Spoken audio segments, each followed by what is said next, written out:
Dan saya ingin sekali melihat sarjana-sarjana yang timbul hari ini bisa terus mempelopori apa yang selama ini diajarkan oleh Trimurti dan dilanjutkan dalam tradisi Gontor, yaitu kita mengusung Islam yang moderat, Islam yang progresif, dan Islam yang cemerlang.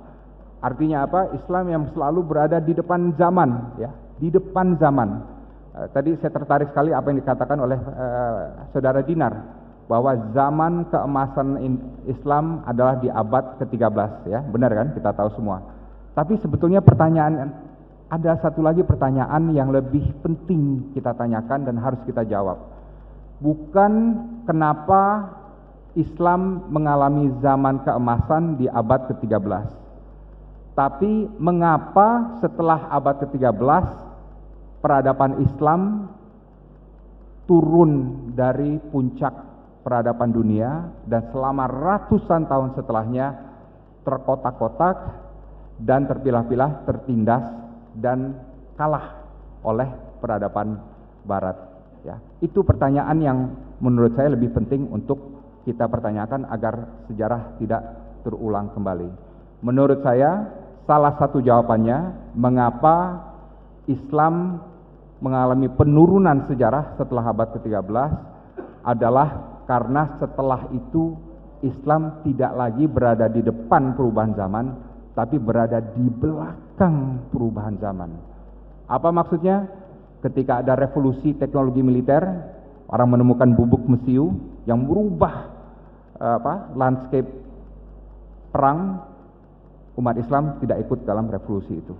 Ketika ada revolusi eksplorasi, ya, orang-orang Barat menaklukkan berbagai penjuru dunia, melakukan pelayaran ke berbagai samudra, orang Islam tidak berada dalam proses itu.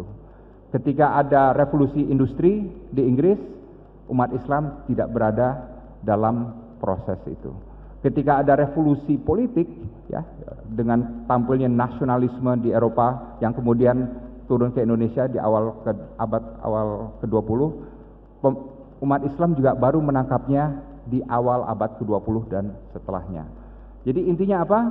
Setelah abad ke-13, ketimbang berdiri di depan perubahan sejarah, umat Islam keteter nih, ya.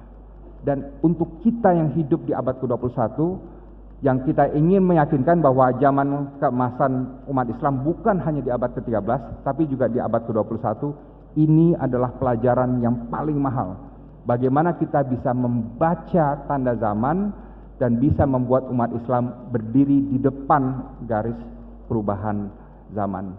Menurut saya salah satu kuncinya adalah umat Islam jangan menjadi umat yang merasa terkepung dan takut dengan dunia dan mengepalkan tinju melawan semua orang, tapi justru sebaliknya, yaitu menjadi umat yang melihat segala perubahan dunia sebagai peluang, lautan peluang. Tidak dengan ketakutan, tapi dengan harapan dan optimisme, dan merangkul berbagai pihak, termasuk pihak yang belum bisa memahami Islam.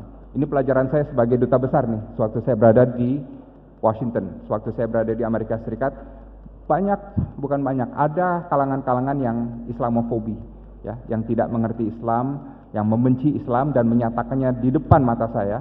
Tapi saya tidak pernah membenci mereka atau melawat mereka. Yang saya lakukan adalah, begitu saya mendengar mereka, saya bilang, oke, terima kasih pandangannya, minggu depan masuk, saya undang ke Wisma. Saya undang makan dengan keluarga saya, dan saya tunjukin, ini saya, ini istri saya, anak-anak saya ada pengajian setiap minggu di rumah, dan saya tunjukin kehidupan seorang duta besar beragama Muslim itu seperti apa. Dan saya cerita mengenai kehidupan orang Islam di Indonesia, ya, bahwa orang Islam di Indonesia itu toleran, hidup berdampingan dengan orang Kristen, Hindu, Buddha, bisa berdemokrasi, bisa ada kebebasan dan modernitas dan lain sebagainya. Hampir setiap orang yang tadinya anti-Islam dan saya rangkul itu berubah pandangannya, ya. Jadi intinya ini yang saya ingin katakan kepada para sarjana hari ini, kepada orang yang tidak mengerti Islam, jangan dibenci, ya. Ambil hatinya, rangkul dia, dan kalau kita lakukan itu, Islam akan semakin kuat dan akan semakin jaya.